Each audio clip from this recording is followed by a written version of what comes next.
Por alguna razón, esto me recuerda de los juicios de Nuremberg, cuando los nazis decían, yo solo estoy cumpliendo órdenes. ¿Cuál es la diferencia entre el actuar de Klein y los nazis que cometen esos crímenes cumpliendo órdenes? Sí, yo creo que es en sí es el discurso que origina la toma de la decisión. ¿Cuál es el discurso de Klein? El discurso de Klein es,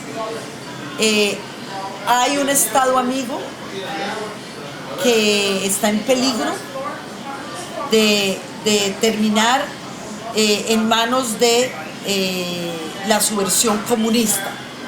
Hay que ayudarle, me están pidiendo que vaya y ayude a salvar la democracia. Salvar la democracia, maestro. Pienso que Klein se equivoca en venir, claro, se equivoca en venir. Y yo creo que él también lo sabe hoy en día. Sí, él lo sabe, que él se equivocó, pero él no es consciente de que vino a eso. Cuando los juicios de Nuremberg, realmente estas personas mataban, asesinaban, cometían delitos. Él en Colombia no cometió delitos, o sea, tal vez cometió un delito bajo el estatuto antiterrorista, del cual él no fue consciente. Él cometió el delito de entrenar fuerzas que no eran del ejército. Pero él eso pensaba... es contra la ley internacional. Claro, pero él pensaba que eran fuerzas del ejército. Ahí es donde está el esguince, ahí es donde está el error. Por ejemplo, a raíz del éxito del primer curso de entrenamiento que dio Klein, a él lo contactaron unos esmeralderos, ¿sí?, que necesitaban unas fuerzas de autodefensa para la zona esmeraldífera, en la cual tenían muchos conflictos, especialmente por interferencia de la guerrilla misma. Entonces Klein, que siempre pedía autorización a su Ministerio de Defensa, pidió autorización al Ministerio de Defensa para, después del segundo entrenamiento en Puerto Boyacá, a los paramilitares, poder hacer un entrenamiento a los esmeralderos. Y el Ministerio de Defensa de Israel le negó esa autorización. Le dijo, no, usted no puede entrenar a sectores privados de la sociedad. O sea, ahí es cuando uno dice, bueno, había una diferenciación. Estos estaban relacionados con el ejército y con el gobierno. Sí. No. A él le dijeron que al DAS no lo podía entrenar, porque no podía entrenar ni ejército ni nadie relacionado con el Estado. Y al esmeraldero le dijeron que no, porque decían que él tenía algo relacionado con los narcos y algo raro ahí. O sea, que el esmeraldero tenía... Y entonces que a los esmeralderos, que había algo confuso, que no estaban muy seguros que era, mejor no los entrenara, porque podían resultar peligrosos. Y Klein no los entrenó, y otro israelí, que esa es una de las revelaciones del libro, que se llama Leo Gleiser, entrenó a los esmeralderos. O sea, no era el único entrenador que estaba en Colombia. Ni era el único entrenador israelí en América Latina. No, eso es algo, pues eso es algo que es algo que Israel es famoso por eso, pero yo creo que muestra algo el hecho de que Yair Klein no tomara todos los trabajos porque le daban plata. Él analizaba cada uno, y cuando le dijeron los esmeralderos son medio peligrosos, no es el camino, él no lo tomó. Entonces yo creo que ahí muestra que su objetivo no era entrenar a todo el que pasara, sino era el que él creyera que iba a hacer algo con el entrenamiento. O sea que tú dices que Klein era como una especie de Che Guevara anticomunista. Se creía. Él creía que era, él estaba convencido idealista, de que él es muy idealista hasta el día de hoy. A él le cuesta entender lo que son los paramilitares. Él siempre sabe que mataron a 300,000 personas. Hoy en día lo sabe, pero él en su mente, los paramilitares, la idea de los paramilitares era algo muy bueno. O sea, él cuando aceptó el trabajo, él no lo aceptó por el dinero, él lo aceptó porque la ideología o la idea de lo que esto significaba para él tenía sentido.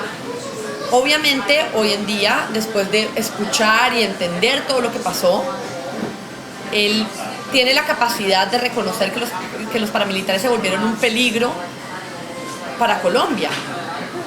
Pero yo creo que en ese momento él nunca se imaginó que esto podía llegar a pasar.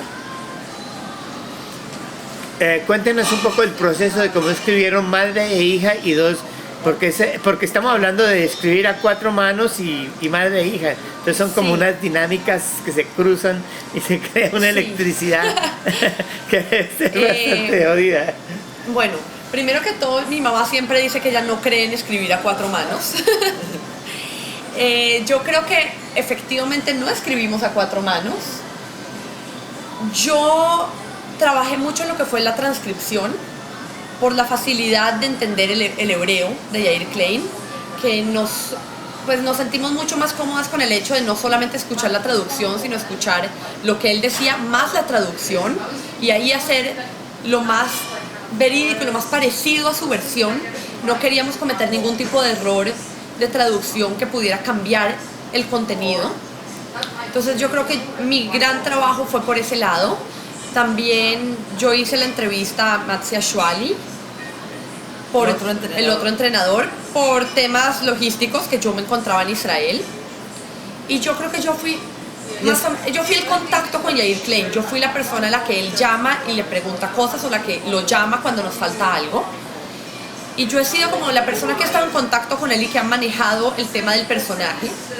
Y por el otro lado, mi mamá ha sido la persona que se encargó de todo lo que es la búsqueda de documentación, la búsqueda de información fuera del personaje, toda la investigación de ratificar las palabras del personaje, todas las entrevistas hechas en Colombia. Bueno, y además habría que decir, y por eso digo que no creo en la escritura a cuatro manos, y el libro tiene siempre unas frases claves, que en general son diálogos, que permiten descubrir quién escribió el capítulo. Sí. Entonces, con Carolina nos pusimos de acuerdo en que cuando ella escribiera un capítulo, tendría que haber una frase o un diálogo en el cual el personaje dijera, sí, Carolina, porque tal cosa, y allí el lector entiende que ese capítulo lo escribió Carolina. Y cuando hay un capítulo en el cual se dice, Olga, es que Olga, tal cosa, se sabe que ese capítulo lo escribí yo. Y hay algunos capítulos que hubo como una especie de intercambio de textos, pulimiento por un lado, armar como una especie de rompecabezas en donde involucrábamos algunos puntos con otros. Pero yo creo que este libro muestra, cuando uno lo lee con atención y trata de descubrir, es como un juego, cuando uno trata de descubrir quién escribió cada capítulo, nos damos cuenta que vivimos experiencias totalmente distintas con este libro. Por un lado estaba la parte de Colombia y las víctimas y la historia en Colombia y todo lo que tiene que ver con la investigación acá, y por otro lado estaba todo el tema del personaje. Entonces yo creo que mi mamá aprendió o investigó mucho más el caso en sí, y yo conocí mucho más al personaje. Y creo que eso es lo que hace rico el libro, que no solamente está el caso, sino por qué sucedió y quién es esa persona, porque muchas La veces dimensión humana. Claro, muchas veces falta la visión de por qué esta persona hizo lo que hizo y qué ha sido esta persona. Y yo creo que conociendo el personaje nosotros logramos darle una voz más humana y menos de monstruo, menos de una idea en el aire, sino se convirtió en una persona. ¿Y cuál ha sido la acogida del libro? El libro ha tenido un éxito impresionante.